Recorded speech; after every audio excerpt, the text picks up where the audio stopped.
Good day and good evening. Thank you for standing by.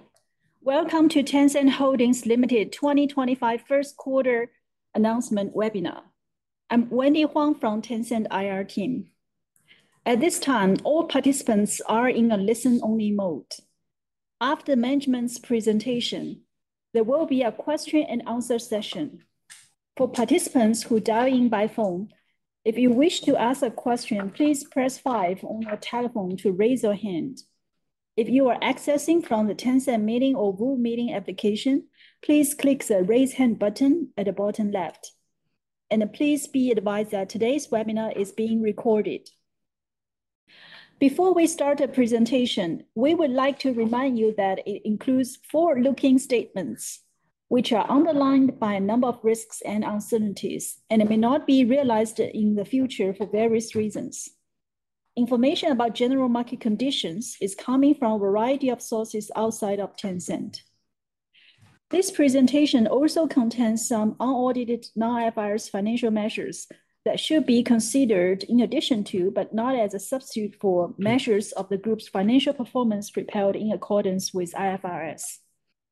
For a detailed discussion of risk factors and non-IFRS measures, please refer to our disclosure documents on the IR section of our website. Let me introduce the management team on the webinar tonight. Our Chairman and CEO Pony Ma will kick off with a short overview. President Martin Lau and Chief Strategy Officer James Mitchell will provide a business review, and Chief Financial Officer John Low will conclude with financial discussion before we open the floor for questions. I will now pass it to Pony. Thank you, Wendy. Good evening, everyone. Thank you, everyone, for joining us. During the first quarter of 2025, our high-quality revenue streams sustained their solid growth trajectory. AI capabilities already contribute tangibly to business such as the performance, advertising, and evergreen games. We also stepped up our spending on new AI opportunities such as Yuanbao application and AI in Weixin. We believe the operating leverage from our existing high-quality revenue streams will help absorb the additional costs associated with this AI-related investment and contribute to healthy financial performance during this investment phase. We expect this strategic AI investment will create value for users and society and generate substantial incremental returns for us over the longer term.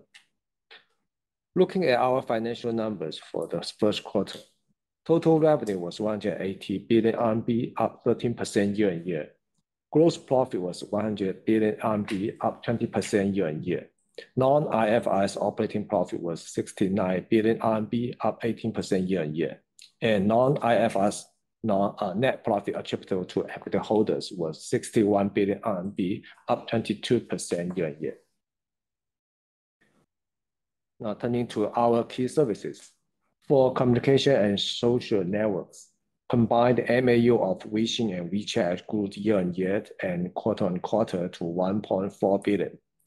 For digital content, Tencent Video and TME both grew subscription year-on-year. For games, several evergreens achieved a record high in gross receipt during the quarter, and Delta Force has become the highest ranked mobile games by DAU released in China in the last 3 years. For cloud, Tencent Cloud's audio and video solutions ranked first by revenue for the 7th consecutive years in China. I will now hand over to Martin for business review. Thank you, Pony, and good evening, good morning to everybody. For the first quarter of 2025, our total revenue was up 13% year-on-year. That represented 51% of our total revenue, within which social network subsegment was 18%, domestic games subsegment was 24%, and international games was 9%. Marketing services was 18% of total revenue, and fintech and business services was 30% of our total revenue. In terms of gross profit, overall gross profit was up 20% year-on-year in the first quarter, surpassing 100 billion RMB for the first time in our history. By segment, VAS gross profit increased 22% year-on-year to 55 billion RMB, representing 55% of our total gross profit. Marketing services gross profit increased 22% year-on-year to 18 billion RMB, contributing 18% of total gross profit. And fintech and business services gross profit increased 16% year-on-year to 28 billion RMB, contributing 27% of our total gross profit. If you look at our businesses, our existing businesses continue to generate operating leverage under our high-quality revenue and growth model. This provides us the capacity to reinvest the leverage for the exciting AI opportunity ahead of us. As we have highlighted in the prior quarter earnings call, we are stepping up investments in AI in the form of capital expenditures as well as operating expenses. Some of these GPU and AI investments already generate revenue for us, such as improved ad targeting, which boosts ad revenue, improved content recommendation, which boosts user time spent and thus ad revenue, usage of AI within evergreen games, which boosts user engagement and thus game revenue, and deployment of GPUs and AI across our computing infrastructure, APIs, and platform solutions, which generates cloud revenue. For our other GPU and AI investments, which are more long cycle in nature, there's a natural time lag between making the investments and those investments starting to generate significant revenue for us. During this time lag period, we expect the costs of those GPU and AI investments to offset our underlying operating leverage, resulting in a temporary smaller gap between our revenue and operating profit growth rates than we have achieved in recent quarters. That said, we're confident that our stepped-up investment in longer cycle AI projects will create substantial long-term value for our users, business, and shareholders.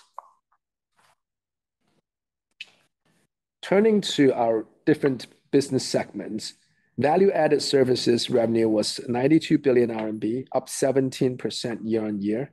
Social networks revenue was up 7% year-on-year to 33 billion RMB, driven by increased revenue from app-based games, item sales, music subscriptions, and mini games platform service fees.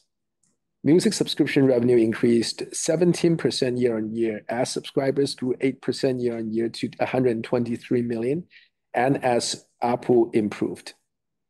TME strengthened content offerings through deepened collaborations with labels and artists and expanded Super VIP membership benefits with enhanced sound quality for speakers, AI-generated audio effects, and offline event privileges. Long-form video subscription revenue was flat year-on-year. Video subscribers grew 1% year-on-year to 117 million during a quarter of weaker content lineup on a relative basis.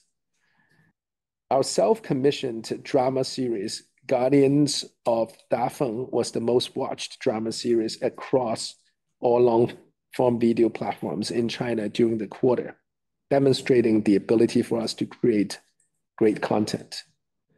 Domestic games revenue grew by 24% year-on-year against the low base quarter of first quarter of 2024, mainly driven by growth from flagship games, notably Honor of Kings and Peacekeeper Elite, and contributions from recently released games, notably DNF Mobile and Delta Force. International games revenue increased by 23% year-on-year or 22% in constant currency terms, driven by titles including Brawl Stars, Clash Royale, and PUBG Mobile. Moving on to communications and social network, we implemented a series of upgrades to strengthen the Weixin content ecosystem. For video accounts, we streamlined the live streaming setup process and enhanced recommendation algorithms in order to cultivate and promote more original content. Total user time spent grew rapidly year-on-year in the first quarter. For mini shops, we provided more onboarding support for merchants via greater traffic incentives and lower deposit requirements in order to enrich the range of brand products listings. Mini shops GMV continued rapid year-on-year growth in the first quarter. For official accounts, we simplified content creation by enabling influencers and other users to set up accounts and publish content via mobile devices in order to expand the creator community and encourage more user-generated content. In addition, we're in the early stages of rolling out AI features within Weixin. Users can now add Yuanbao as a Weixin contact for seamless AI interaction within Weixin chat, providing context-aware responses and facilitating content discovery while leveraging the Weixin ecosystem and the World Wide Web. Weixin Search is now starting to include results powered by large language models, including the fast-thinking model Hunyuan Turbo S and the chain of thought reasoning models Hunyuan T1 and DeepSeek R1. We provide AI tools so that content creators can generate images matching the text of their official accounts articles and generate video effects for video accounts videos utilizing preset templates. We reduced mini programs development time via an AI coding assistant for creating AI programs that supports natural language prompts and image inputs. Now with that, I'll pass to James. Thank you, Martin.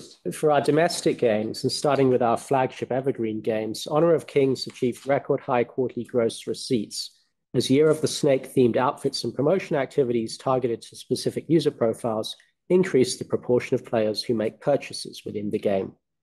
Peacekeeper Elite grew its average DAU and gross receipts in the first quarter through the increasing popularity of its extraction shooter mode, complementing the original Battle Royale mode, as well as new Tang Dynasty-themed setting and items. Several other evergreen games of varying vintages also performed well. For example, Crossfire Mobile, released more than 9 years ago, achieved record high gross receipts, benefiting from an enhanced rewards system and a new player versus environment mode. Crossfire Mobile was the third biggest mobile game by gross receipts industry-wide in China in the first quarter, behind only Honor of Kings and Peacekeeper Elite. Valorant China, released less than 2 years ago, more than doubled its gross receipts in average DAU year-on-year in the first quarter, benefiting from 2 new agents and new weapon skins. Valorant has become the second most played game in internet cafes in China, behind only League of Legends.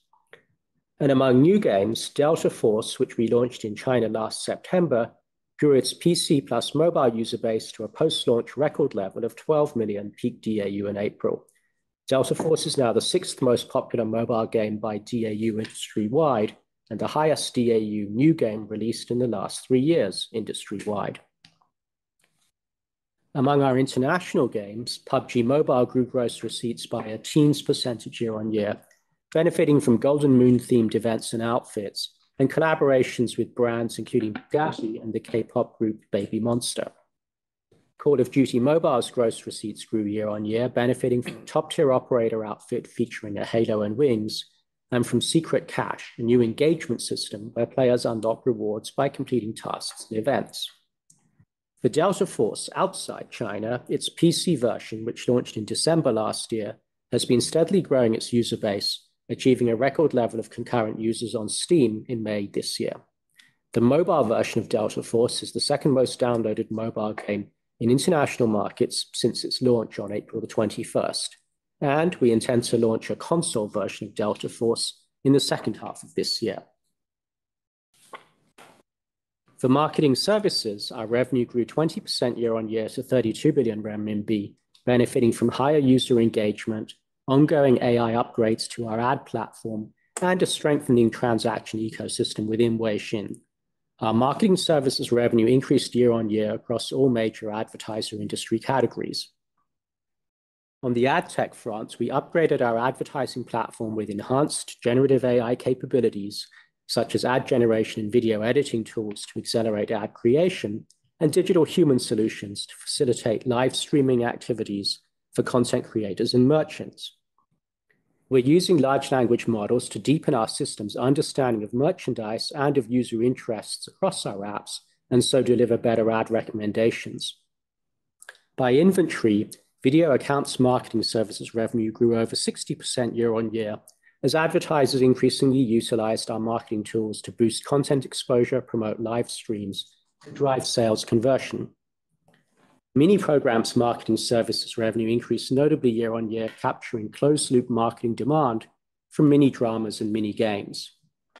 And Weixin search revenue grew rapidly year-on-year, benefiting from increases in commercial query volume and click-through rate. Looking at fintech and business services, segment revenue was 55 billion renminbi, up 5% year-on-year. Fintech services revenue grew by a low single-digit percentage year-on-year, benefiting from increases in consumer loan services and wealth management services activities. Our total commercial payment volume has been choppy in recent quarters and declined slightly year-on-year in the first quarter, but improved in April. To support our wealth management initiatives, we integrated Hunyuan and DeepSeek large language model capabilities into our financial assistant chatbot. Business services revenue returned to a teens year-on-year growth rate in the first quarter, benefiting from higher cloud services revenue, as well as increased technology service fees generated from rising e-commerce transaction volumes. Business services gross margin rose year-on-year to improved efficiencies. Leading internet platforms are increasingly adopting our audio and video solutions, TD-SQL database, and general cloud infrastructure as they seek to better manage surges in their usage and enhance their overall operational efficiency. AI-related revenue within Tencent Cloud grew quickly year-on-year, driven by increased customer demand for GPUs, APIs, and platform solutions, although constrained by limited GPU availability. And with that, I'll pass to John to discuss the financial review. Thank you, James. For the first quarter of 2025, total revenue was 180 billion RMB, up 13% year-on-year. Gross profit was 100.5 billion RMB, up 20% year-on-year. Operating profit was 57.6 billion RMB, up 10% year-on-year. Interest income was 3.7 billion RMB, down 12% year-on-year due to lower interest yields. Finance costs were 3.9 billion RMB, up 37% year-on-year, primarily due to foreign exchange losses this quarter compared to gains in the same quarter last year. Share of profit of associates and JV was 4.6 billion RMB compared to 2.2 billion RMB in the same quarter last year. On a non-IFRS basis, share of profit was 7.6 billion RMB, up from 5.5 billion RMB in the same quarter last year. Income tax expense declined by 3% year-on-year to 13.7 billion RMB, mainly due to a high base from withholding tax provision in the same quarter last year. Domestic corporate income tax expense in the first quarter increased year-on-year. On a non-IFRS basis, diluted EPS was 6.58 RMB, up 25% year-on-year, outpacing non-IFRS net profit growth due to reduced share count after our share buybacks. A weighted average number of shares for calculating Q1 to 25 diluted EPS decreased by 2% year-on-year. On non-IFRS financial figures, operating profit was 69.3 billion RMB, up 18% year-on-year. Net profit attributable to equity holders was 61.3 billion RMB, up 22% year-on-year. The difference in year-on-year growth rates between operating profit and net profit was partially due to higher associate income. Moving on to gross margins. Overall gross margin was 56%, up 3 percentage points year-on-year, and by segment. VAS gross margin was 60%, up 2 percentage points year-on-year, primarily driven by a higher mix of high-margin domestic games revenue. Marketing services gross margin was 56%, up 1 percentage point year-on-year, supported by growth in high-margin video accounts and Weixin search revenues. Fintech and business services gross margin was 50%, up 5 percentage points year-on-year, mainly due to improved cost efficiency in our fintech and cloud services. On first quarter operating expenses, selling and marketing expenses were 7.9 billion RMB, up 4% year-on-year, reflecting higher promotional efforts to support the growth of our AI native applications. partly offset by reduced ad spend on new game launches. Selling and marketing expenses represented 4% of revenues, down from 5% in the same quarter last year.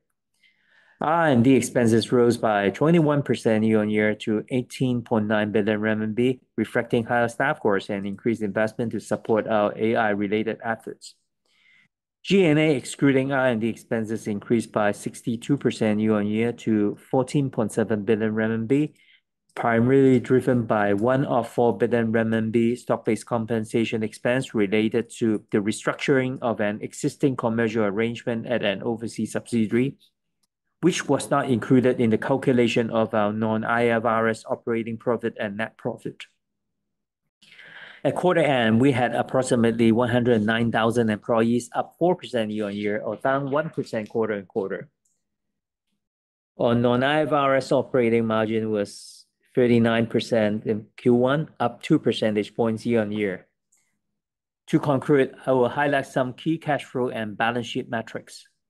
Operating CapEx was 26.4 billion RMB, up almost 300% year-on-year, driven by increased investments in GPUs and servers to ramp up our AI capabilities. Non-operating CapEx was 1.1 billion RMB, down 86% from the high base in the same quarter last year due to acquisition of land use rights. Our total CapEx was 27.5 billion RMB, up 91% year-on-year. Free cash flow was 47.1 billion RMB, down 9% year-on-year, primarily due to increased CapEx spending on GPUs and servers. On a Q-on-Q basis, free cash flow was up 9.5 times from a low base in the previous quarter, reflecting seasonally higher games gross receipts and timing difference in settlement of certain accrued expenses. Net cash position was 90.2 billion RMB, up 17% quarter-on-quarter due to seasonally higher games gross receipts, partially offset by cash outflows related to CapEx investment activities as well as our share repurchases. Thank you. Thank you, John. We shall now open the floor for questions. If you are dialing in by phone, please press 5 to raise a question, then press 6 to unmute yourself. If you are accessing from the Tencent Meeting or Google Meeting application, please click the raise hand button at the bottom. We will take one main question and up to one follow-up question each time. So we will take the first question from Jefferies, Thomas Chong. Thomas, your line is open. Hi, good evening. Thanks management taking my questions and congratulations on a solid set of results. My first question is about agentic AI. Can management comment about the outlook and differentiations of Weixin versus peers in the market? In addition, can management also comment about our strategies across various AI business models, i.e. advertising, transactions, GPU rental, and subscriptions? And my second question is about e-commerce. Can management comment about the latest organizational adjustment in e-commerce, in particular the latest progress in mini shops, and what should we expect our strategies and KPI going forward? And how should we think about the synergies with our ecosystem and differentiate from other live streaming platforms? On top of that, can we also talk about our preparation for June 18th campaign? Thank you. I think you asked many questions. So I try to answer the first one more extensively. I think the second one, I answered pretty just lightly because I think other people may have the same question. So on agentic AI, it's a very hot concept, right? And the idea is actually, the AI can actually help you to complete very complicated tasks that involve many different steps, as well as the use of tools and maybe a connection with other apps.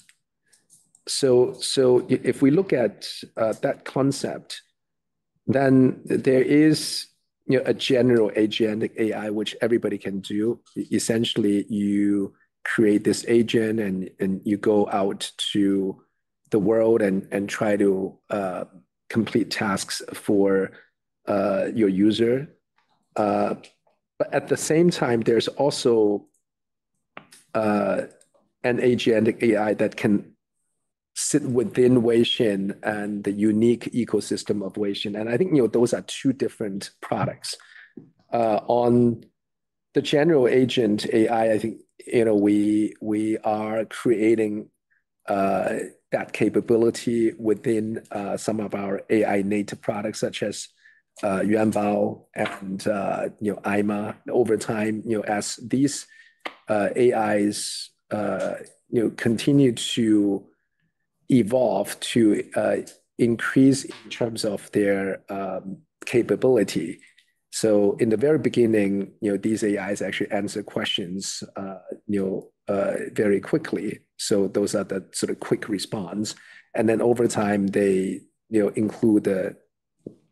start including the chain of thoughts, long thinking reasoning model, and can answer complicated questions. And over time, the capability can actually allow them to start doing more complicated tasks. So they start evolving to have agentic capability, and they will be interacting with all other apps and programs and external APIs to help the users. So that would continue to evolve, and it's not that much different from other agentic AIs provided by our peers. But on the other hand, right, within the Weixin ecosystem, I think there is the opportunity for us to create a pretty unique agentic AI that connects with the unique components of the Weixin ecosystem, including the social graph, including the communications and community capability, including the content ecosystem, such as our official accounts and video accounts, and all the millions of mini programs that exist within Weixin, which actually sort of gets into all kinds of information as well as transactional and operative capabilities across many different verticals of applications.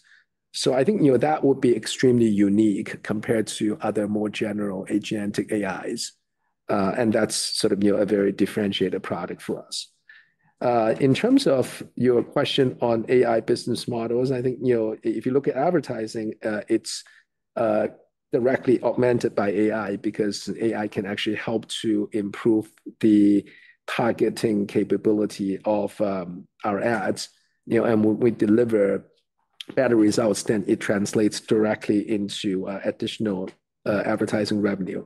And I think that is a big opportunity that we are already realizing in our performance ads, but there's more opportunity to develop over time. Now, I think transaction is actually very closely tied to advertising, right? When you have advertising that leads to direct transactions, and then advertising value actually goes up significantly. And I think that's the way we are actually also trying to increase our advertising revenue. That's another component and pillar of our advertising revenue growth driver. GPU rental is sort of directly related to cloud business, and that's more like a reselling business mostly. And to a large extent, right now we are putting it on a lower priority because especially when there's a short supply of GPUs, right? Then GPU rental is lower in priority for us. And subscriptions, I think it's not the most likely business model for AIs in China. Right now, everybody is actually providing AIs for free. So the subscription model which exists outside of China, I think it's not going to be the mainstream business model for AI in China. In terms of e-commerce, I think the latest organizational adjustment is a small one, frankly, because our Weixin e-commerce team was actually incubated within our open platform department, and over time it has grown in size, and now we are just making the formal change of separating the two, so that the e-commerce team is now become an independent department, but it's actually still managed by the same manager. So it's not a big change, and I don't think we should be reading too much into it. Thank you. As a reminder, please limit yourself to one main question and one follow-up question. We will take the next question from Ali Yao from Macquarie. Ali, your line should be open. Great. Thank you, management. Thank you, Wendy, for taking my question. I just wanted to really check on our current progress with the Yuanbao integration into Weixin ecosystem. Just wondering, management, if you can shed some lights on, how do we see the user behavioral trends after we've done such integration? What do we really further expect to see synergies across different initiatives within the Weixin ecosystem, including likes of mini shops, official accounts, video accounts, and so on? What is kind of the movements for the next step? Do we kind of expect to see, kind of combination of both the private domains and the public domains to be integrated into the Yuanbao feature itself? Thank you. So Alicia, to be honest, right now this is still at a very early stage of development, and I think we can see users as they use it, they use it more. We can see that users are using it to ask questions, to have some dialogues, and also to have content directed to the Yuanbao so that Yuanbao can do summarization and help them to analyze. So these are the initial use cases that we're seeing. And as the users use and interact with Yuanbao, they are likely to be sort of using it more. I think over time, absolutely, we are going to provide more linkage, of the Weixin ecosystem to the Yuanbao, chat companion, and I think we would be doing different experiments, and maybe in a couple quarters, there will be more for us to report on a systematic basis. At this point in time, it's a little bit too early to summarize everything in a systematic way for you. Great, thank you so much. And if I may, just a quick follow-up. As we see potentially more adoption and the usage picking up across both users and the enterprises side, what do we really plan to do in terms of managing, I guess, the balance between pace of investments versus the revenue runway, especially during the early ramp-up stage? Thank you. Well, at this stage, I think we want to go full speed in terms of trying to generate demand, and if frankly there's too much demand that our GPUs can handle, then we would start thinking about sort of how do we pace it. It would be a nice problem to have. At this point in time, we're not there yet. Great. Thank you. We will take the next question from William Packer from BNP. William, your line is open. William, you can unmute yourself. Your line is open.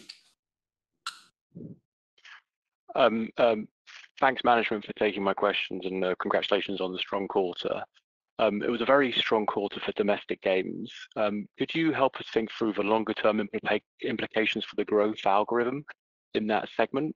Should we think of the strong performance as a catch-up demand for the weaker 2021 to 23 period, or have recent developments such as the concentration of consumer attention and spend on key global games where Tencent is overweight and faster content release cycles with AI change things, underpinning better structural growth? And as a follow-up, there's been a lot of noise globally recently around regulatory interventions, changing the split of economics between app stores and apps. Per management commentary, this is something Tencent have focused on in recent years. Where should we think of China on this journey in the split of value between apps and app stores, especially in the video game segments? Are there further shifts here as a value driver for Tencent? Thank you. Thank you, William. So on your question about domestic games, the first quarter, we did have the benefit of easy comparison against the first quarter of 2024. So that, certainly played in our favor during the first quarter in a way that, won't be true in every future quarter. But, we do feel we do believe we have a long runway for our domestic and indeed international game revenue growth looking forward. And, there's many reasons, but just to pick on three for now. First of all, we talked extensively this time last year about some of the changes we were making to how we envisage and therefore how we operate and therefore who operates our biggest domestic games. And you can see that, we've made those changes and, they're bearing the fruit that we hoped they would bear. And, we see them bearing more fruit going forward. A second driver or enabler of that long runway is the utilization of AI, which we think is particularly beneficial to the big competitive multiplayer games that we've talked about extensively and that represent the majority of our domestic game revenue. And that's the case because while there's many ways that we can and we're starting to deploy AI within games, some of the most interesting include using AI to help coach new players, to help accompany existing players, to help prevent cheating and hacking and so forth. And all of those are particularly important within competitive multiplayer games. And then third, our game teams have really strived to align themselves with where the game audience or the future game audience is moving toward in China. And historically, the proportion of game activity in China that is first-person action games is much smaller than in the rest of the world. And we've taken the view that China would catch up. And if you look at the slide talking about domestic games for us this quarter, you can see that most of the games we highlighted are games that are the leaders within that first-person action vertical within China, because Tencent is the leader in that vertical within China, and the users are indeed moving towards those first-person action games, such as Peacekeeper Elite, such as Crossfire Mobile, such as Call of Duty Mobile, such as Valorant, and now such as Delta Force. And each of those games is growing at faster or slower rates, but in aggregate, because all of them are growing, and some of them, such as Valorant and Delta Force, are growing very quickly, the overall category is seeing very healthy growth, and that's what underpinned our domestic game revenue growth this quarter, but also provides us with a long-term runway for domestic game revenue growth. Then moving on to the app stores, it is indeed a time of change in terms of the economics, which previously were unfairly penalizing digital content creators, in particular game companies, giving a free ride to sort of physical product providers. And in our view, as a company that operates an app store, but is also a digital content provider, we're over-rewarding the app stores. And that change has been underway in China for several years. And now the digital content creators, including ourselves, are getting a fairer share of the end user spend. That change has been much slower or has not happened at all in the Western world until very recently. But there are now a number of legal cases underway. There are now a number of regulatory interventions, and we do believe that while it's difficult to forecast, what happens this week, what happens next week, over the longer term, that there will be a reset toward a more equitable relationship whereby the digital content providers are able to retain more of the value that they create, as opposed to effectively subsidizing a system that benefits the e-commerce and other companies which aren't paying anything into the whole App Store ecosystem. So anyway, we think that's the direction of travel, both in China, where it's more evident, but also in the rest of the world, where we think it will become more evident over time. Thank you. Thank you. We will take the next question from Alicia Yap from Citigroup. Hi, thank you. Good evening, management. Congrats on the strong results. Thanks for taking my questions. Number one, I wanted to ask, can management share with us over the past 2-3 months, what are some of the notable user behavior changes that Tencent is able to observe post the deeper integrations of AI into various of your business applications? For example, like in terms of like how user using Yuanbao, whether this AI in Weixin are being noticeable by the business partner, and how Tencent expects some of the analysis that you actually observe could help the company in further improving the user value and also future monetization potential. And then follow up on gaming is that I know in addition to some of the bigger games that which is been benefiting from the AI integration, will some of the smaller title will also be integrating with AI in the coming quarters that we could see improving monetization or revival of user engagement on some of the mid-tier games as well? Thank you. Well, Alicia, I think we actually covered your question earlier, which is it's probably too early to sort of conduct a systematic analysis of the behavioral change of users. At this stage, I think we're trying to create functionalities and user experiences that would leverage AI and try to see what may or may not stick with the users. So as I said, right, the users sort of like to ask questions, like to interact with the AI with further follow-up questions, and when we put in various functionalities such as allowing photos to be analyzed and sort of people use it. So there are a lot of functionalities which right now we're put in and we're starting to get to see people like them a lot or are not using it that much. So it's a discovery process. But as a whole, right, we can see users are using and interacting with our AI agents more and more as they sort of continue to develop affinity, as they continue to figure out what value add the agents can do for them. So I think that the overall usage is actually increasing.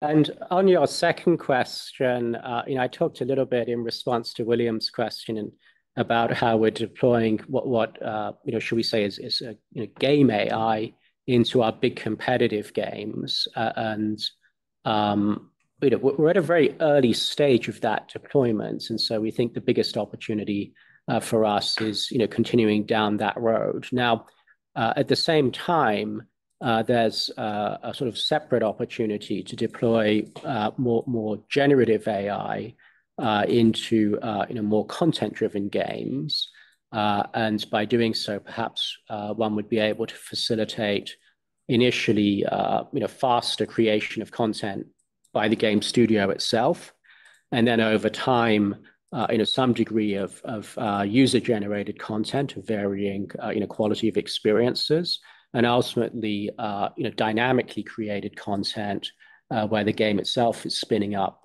new environments if the players choose to venture off the preset map. But all of that is I think to be explored in the years ahead. And as of right now, the sort of bigger, more tangible opportunity is around utilizing what we'll call game artificial intelligence within the big competitive multiplayer games. Thank you. Thank you. We will move to the next question from Kenneth Fong from UBS. Hi, good evening, management. Thanks for taking my question. My first question is on the high-end GPU. Recently, the US has introduced the licensing requirement for the high-end GPU. We understand that our priority is to use this GPU internally first. Could management share your perspective on this situation and how would it impact, if any, our capital expenditure, AI development, as well as product launches? And I have a follow-up on the macro situation. In our press release, we indicate that our consumer loans business has experienced a year-on-year revenue growth after a more conservative approach last year. Considering the still uncertain macro environment, can management share some insight on what we have observed on the ground, both on the customer side as well as on the advertiser side? Thank you. Well, on the GPU front, it's actually a very dynamic situation, right? So there, since the last earnings call, we have seen an H20 ban, and then after that, there was the BIS new guidelines that just came in overnight. So it's a very dynamic situation, and we just sort of have to manage the situation, on one end, sort of in a completely compliant way, and on the other end, sort of we try to figure out the right solution for us to make sure that our AI strategy can still be executed. So the good thing that we are in is that, number one, I think we have a pretty strong stockpile of chips that we acquired previously, and that would be very useful for us in executing our AI strategy. And if you look at the allocation of the usage of these chips, obviously they'll be used for the applications that will generate immediate return for us. So, for example, in the advertising business as well as content recommendation product, right? We actually would be using a lot of these GPUs to generate results and generate return for us.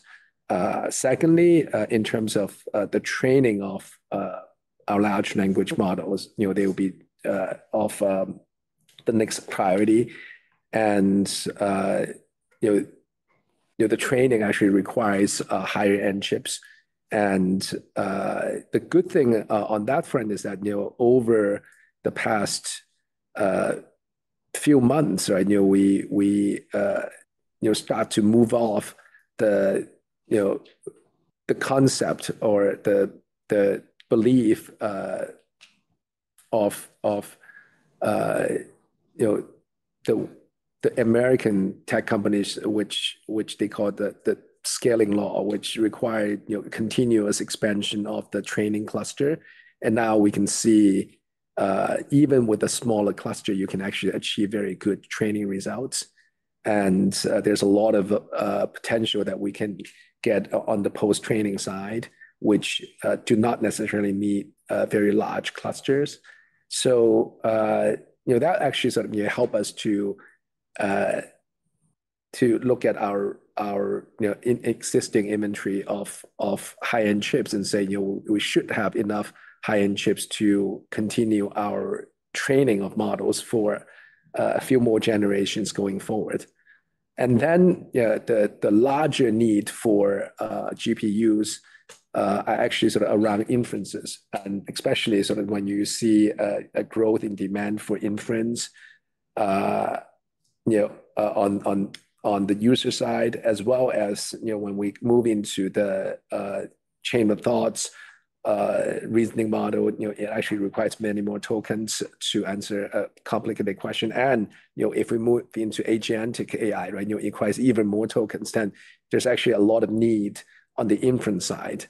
But on the inference side, I think there's actually a lot of work that could be done for us to manage the need. One is just sort of leveraging software optimization. I think there's still quite a bit of room for us to keep on improving the inference efficiency, right? So if you can improve inference efficiency 2x, then basically that means the amount of GPUs get doubled, in terms of capacity. So that's actually a very good way of investing our resources to improve on the inference efficiency. And the other approach is we can custom made different sizes of models, especially some applications do not require very large models, right? And we can tailor-made models and distill models so that they can be used for different use cases, and that can actually save on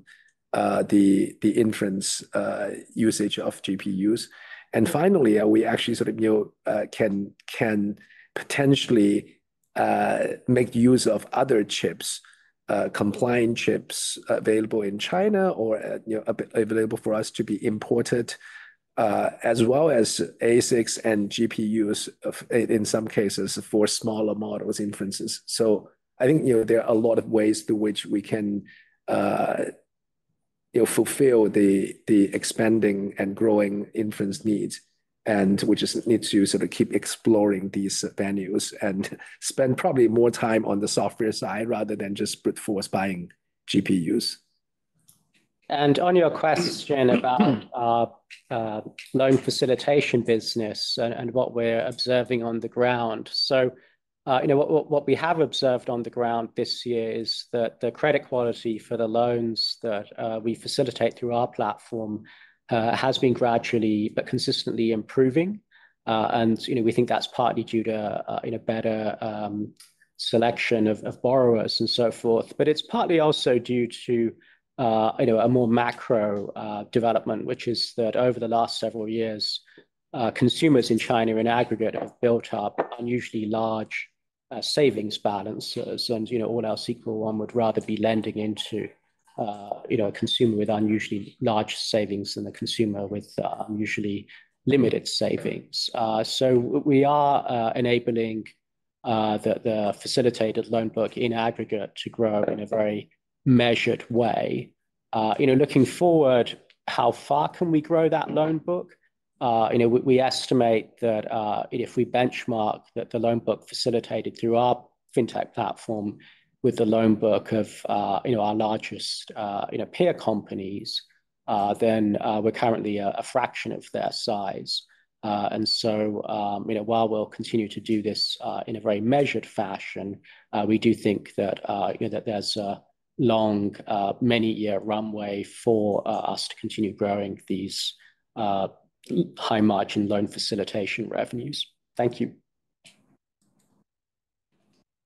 Thank you. We will take the next question from John Choi from Daiwa. Thanks for taking my question and congratulations on the strong set of results. I want to have a quick question on, the comment about reinvesting into AI. I think you guys mentioned earlier in your opening remarks, smaller gap between revenue and operating profit. Can you kind of elaborate a bit more on this, the magnitude, and what kind of extensive period that we're talking about? And apart from CapEx, what are some of the expense items that we should be expecting? And I have a quick follow-up on the FPS for the domestic game business. As you said, Delta Force did very well this quarter, but also across Fire Mobile. I just want to understand, are we seeing a structural involvement in this typical first-person shooter genre, as you point out earlier? And across the board, do we expect kind of evergreen status for multiple games within this specific vertical? Thank you. Right, those are interesting questions, and I'll try to answer both of them, but you can prod me if I fail to answer one of them. So on the gap between our profit growth and our revenue growth, and the narrowing of that gap, the magnitude, the duration, then we're at uncharted territory, not only for Tencent, but for the whole world in terms of the deployment of artificial intelligence. So I don't have necessarily a very high degree of confidence in these statements. But if you're thinking about measuring the duration, then the past may be the best guide to the future, in that Tencent has been through many time periods where we have cultivated a new product toward critical mass and substantial popularity ahead of monetizing that product. And typically the duration of those gaps between investment to cultivate versus monetization and revenue generation would be in the sort of 1 to 2 year time range. So obviously it will depend on what our peer companies do in China. Obviously it will depend on consumer habits, on advertiser habits. But I think that's a reasonable time frame to think about. In terms of magnitude, I won't go beyond what we said earlier, which is referring to a narrowing. So we don't expect the delta between revenue growth and operating profit growth that we experienced this quarter to continue. There'll be a narrowing, but on the other hand, we don't expect our operating leverage to turn negative either. In terms of what costs other than capex or really depreciation could cause that narrowing, then capex depreciation is by far the most important. We do have some incremental marketing expenses for Yuanbao, although not so much for AI within Weixin. And then we reference the fact that engineers with expertise in AI are expensive, but that's more of a sort of mixed comment rather than an aggregate headcount comment. We don't see a step up in headcount. We'll continue to manage headcount closely, but we observe that engineers with that AI expertise are rightly well paid. So that's on your first set of questions. On your second set of questions around the popularity of first-person action games in China, then I think two broad comments. One is, as I mentioned, to a large extent, this represents China gamer behavior converging with long-standing gamer behavior in the rest of the world. That in the rest of the world, the first-person action genre is the sort of super genre within games. It's the equivalent of drama series on television. It represents 40 to 50% of gamer time spent and gamer revenue generation. In China, historically, it had been 10 to 20%.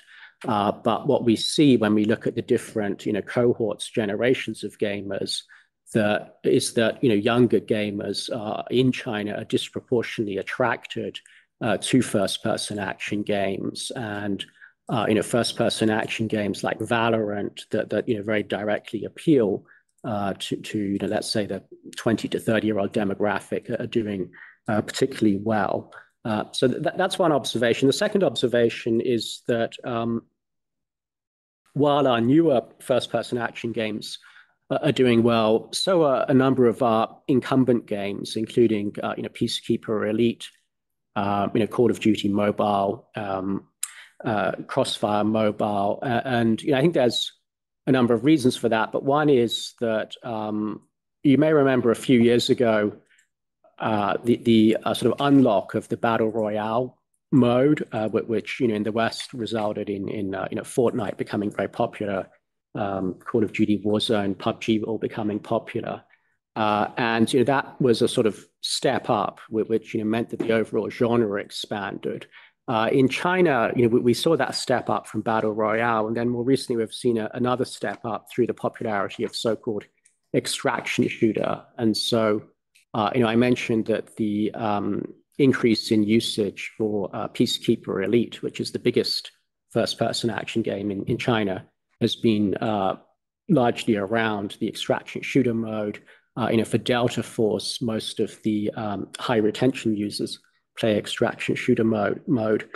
So we believe that every few years there are these new modalities of gameplay within first-person action that generally expand the overall audience more than they cannibalize, and that's what's underway today. So we're very happy with the progress of multiple of our first-person action games in China. Thank you, John. I will take the next question from Jialong from Nomura. Good evening. Thanks, management, for taking my questions. I have a few questions for ads business. Each quarter, we hear management mention AI tech as one of the drivers for your ad business. So I just wonder how much more room of growth will likely come from the deployment of AI tech into your ad business. And separately, what is the latest ad load and eCPM for your video account ads?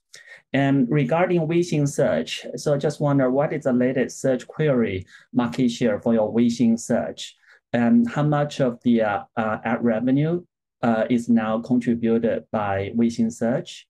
And after you guys add the AI search feature into Weixin, do you see a migration of user search activity from traditional search to AI search? Thank you.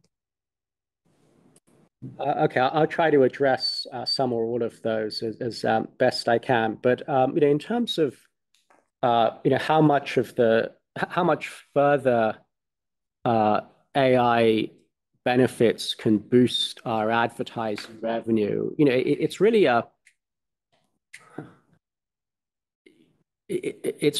sort of global industry question. If one knew the answer to that question, then it would be very helpful for for understanding Meta and Google and a whole range of companies beyond Tencent. And if I try to sort of simplify the framework, then a big part, not all, but a big part of the uplift that AI is providing to advertising revenue today can be quantified in the form of the click-through rate on ads. And historically, banner ads achieved a roughly 0.1% click-through rate.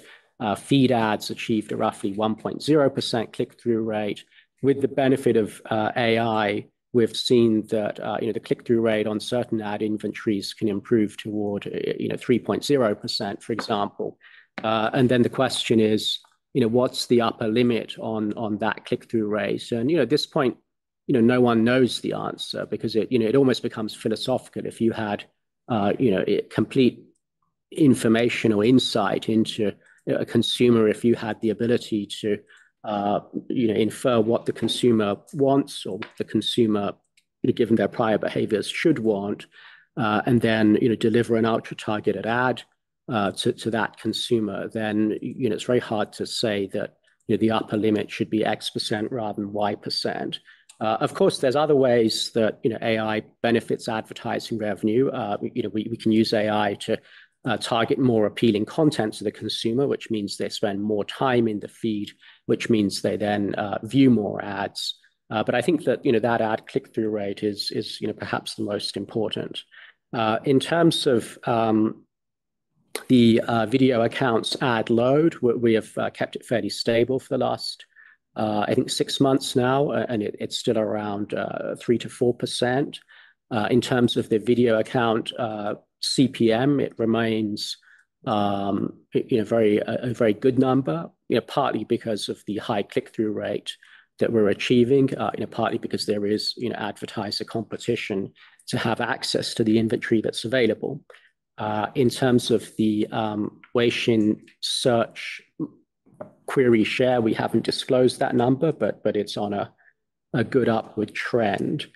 And then in terms of how users are responding to AI search, I think it's one of my colleagues may have a more nuanced answer, but A, it's early days, and B, I think the whole concept of AI search is a little bit slippery, in that where does one draw the boundary between a consumer typing a prompt into a pure play AI experience versus typing a query into a search engine that could be answered by the traditional algorithm, or could be answered by a large language model powered result.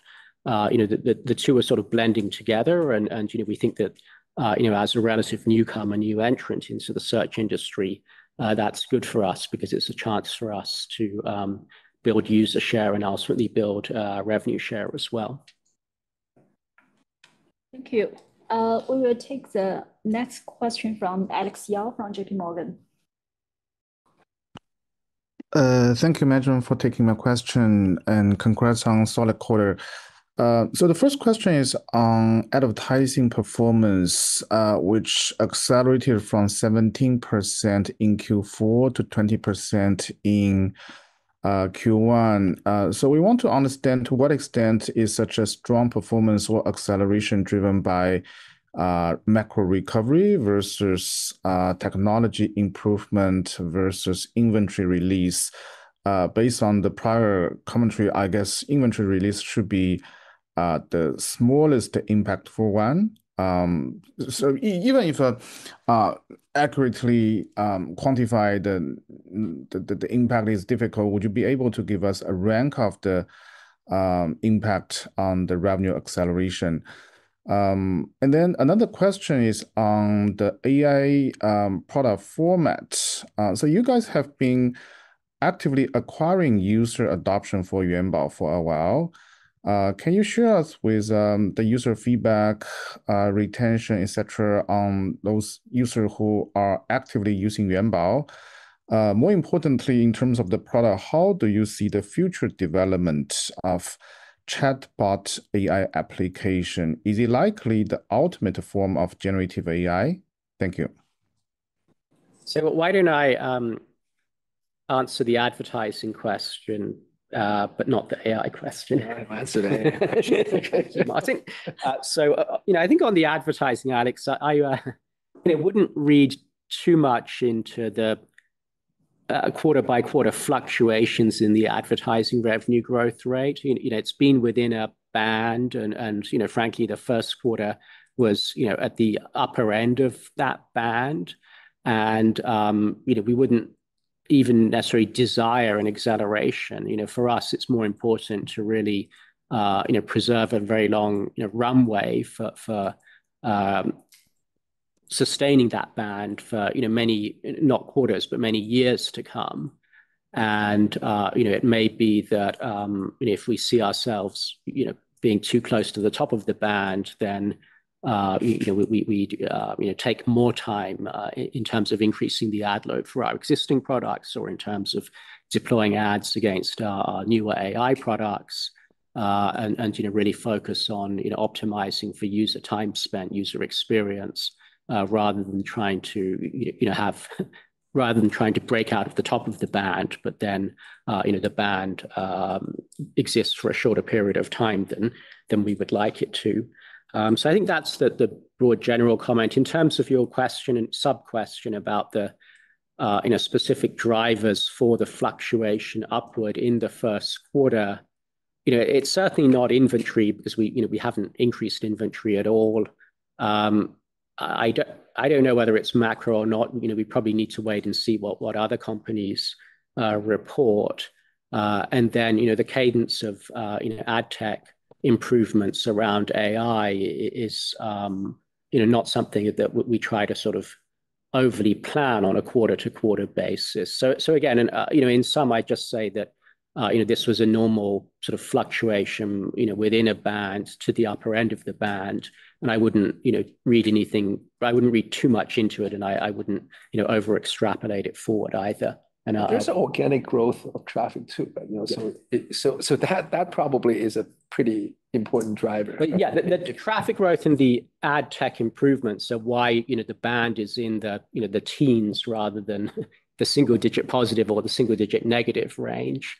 And then the fluctuations within that band, I think that there's some quarterly noise associated with them. But the bigger picture, as Martin points out, is that we have traffic growth, particularly for our most desirable advertising inventories, meaning the video accounts, the mini programs, the official accounts, Weixin Search, and we're deploying ad tech around. We're deploying AI to improve the return to advertisers around those inventories. Yeah, well, just to add to that, right? The way we look at our advertising business is that there is a very long runway, and all we do is try to sort of extend the runway rather than to sort of manage the growth rate on a quarter-to-quarter basis. right? If we can actually keep on improving our ad tech, that extends the runway. If we can keep on increasing the traffic, right? And a lot of it is actually driven by AI as well, right? Because when we have all these users coming to our video accounts, we still have a lot of people who come in, and then watch it for a very short period of time and then leave, right? If we can actually figure out the right content to push to them through AI, then it can actually increase on the user time by a pretty significant level, right? Then when we have that, we can not necessarily increase our ad load. We can just rely on the natural growth of the traffic, and that would sort of carry the revenue growth, and we can reserve the ad load for a later time, so that our runway is extended again. And at the same time, then by having less advertising, we can actually make our product experience better, and that's another sort of competitive advantage, and that forms a virtuous cycle. So I think that's the way we think about our advertising business. And over time, if we can actually build a stronger transaction ecosystem within our Weixin ecosystem, right? So more and more merchants can actually advertise, and once the click-through rate happen, then it leads to transaction very easily. Then basically the propensity for advertisers to spend with us would go up, and the value of each click would go up, right? So there are a lot of these systemic things that we're doing in order to extend the runway of our advertising business, which we believe, if you take a high-level view, right, there is a very long runway, and we're continuously working to extend that. On AI, I think right now we just within the past quarter, right, we have actually grew our Yuanbao user base by a lot, and we spent a lot of time in making sure that we can retain them, which I think we have proven ourselves to be able to retain the users and provide them with good in-depth experience, so that they keep coming back and they keep using Yuanbao more. I think when you talk about the new product form factor, right? It really, chat is the predominant one at this point in time. But then, when we rolled out more functionalities, then the user interface and the format may be different, right? When you try to execute a complicated task for users, then it may become a project rather than a chat. And you may have to have that task stay there for a longer time. So we would be customizing the form factor, the user experience, according to sort of what kind of functionalities that we are providing. But I think the next stage for Yuanbao is that what the current stage is that we are at scale. We have large enough number of users, and we have got to a stage that we can actually retain these users. The second stage is that we still have a lot of functionalities that we can add, right, which will help us to retain and activate users better, and also to help us to attract new users. So that will be the next stage of the development for our AI product. And then the next thing, right, is really to leverage our unique ecosystem, be it social, be it content, be it mini programs, in order for us to provide something that's very well differentiated from the other AI products and AI chatbots in the market. And of course, while we do all these, right, we will continue to upgrade our Hunyuan model so that we can make the dual model strategy even stronger. So I think these are the kind of things that we'll be doing.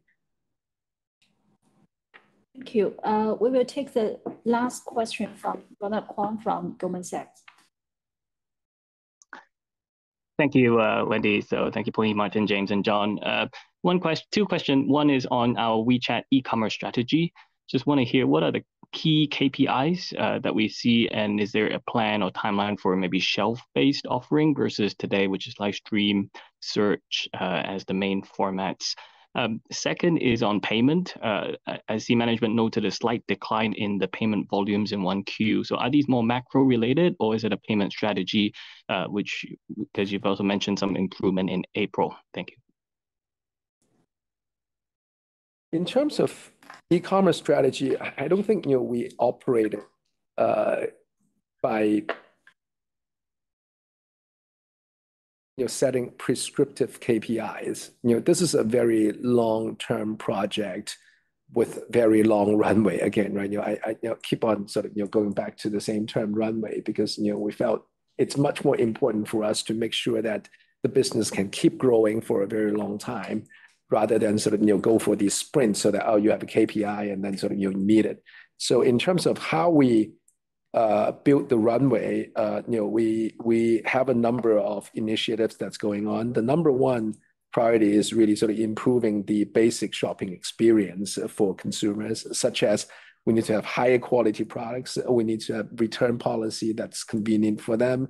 We need to have a good customer service process. We need to have good pricing for these consumers. So that's one. Number two is that we want to get more supply of good products, right? Supply of good brands and motivated merchants into our ecosystem, so that the supply side can keep improving.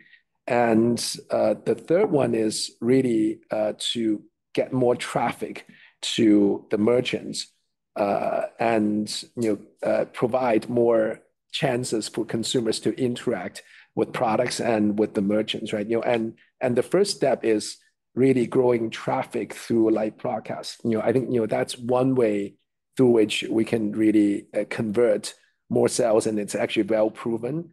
So this is something which other platforms have already done, and I think this is more like a no regret things that we can do. But at the same time, over time, we actually want to have something unique for the Weixin ecosystem, right? Which is we can connect users to products through our many different modules within the Weixin ecosystem, such as mini programs. We know that there are a lot of users who are already buying products through mini programs. And if we can actually convert some of these transactions to mini shops, and because of there's better infrastructure of supporting e-commerce transactions within mini shops, we can actually magnify the transactions. Then it will be helpful for users. It will be helpful for the merchants. There's social component, there's communication component, there's connection to moments, there's connection to search. Like on the social side, it's we said the gifting part is one functionality that we added, and there'll be more to be added, and connection to official accounts. So there are a lot of potential connections that we can add, and over time, these connections would start delivering more transactions to the merchants in a very unique way. So that's sort of the kind of things that we're doing in order to grow our mini shop and Weixin e-commerce ecosystem over the long term. And I'm happy to say, right, even as these are the things that we're doing, in the first inning, we continue to see very strong growth in our mini shop transaction GMV. And on your question about commercial payment volume, then our market share could fluctuate depending on the level of subsidies, depending on how aggressive we are in accepting credit card funded transactions and so forth. But in reality, we don't make dramatic changes on a month-to-month basis, and we didn't dial up our level of competitive intensity moving from the first quarter to April. And so I think the big picture is that consumer spending has been fluctuating in the last several quarters. But the most recent data point is a fluctuation upward, and so it is possible that fluctuation upward is reflective of overall consumer confidence and consumption activity, stabilizing, and we hope that over time that stabilization becomes a sustained upturn. But of course, time will tell.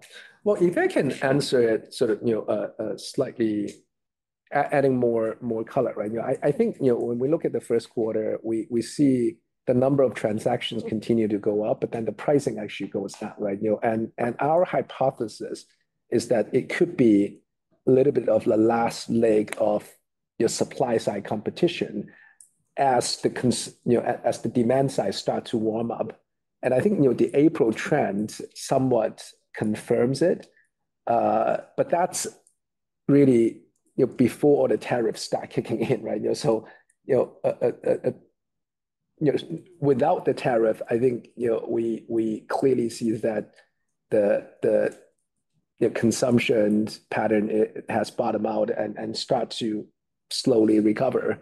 But now with sort of the interaction with the tariff, I think we just have to see what will be happening in the next quarter, and it's very dynamic, right? There's tariff, but then sort of what's the extent of the tariff, and then I think the government actually sort of is very supportive with stimulus, and I think the Chinese government still have a lot of room for rolling out more stimulus, and now there's sort of a little bit of a truce on the tariff side. So I think tariff and the interplay of that, the impact of it on the economy, and then the counteract effect of the stimulus would be the two factors to watch. Thank you. We are now ending the webinar. Thank you all for joining our results today. If you wish to check out our press release and other financial information, please visit the IR section of our company website at www.tencent.com. The replay of this webinar will also soon be available. Thank you and see you next quarter.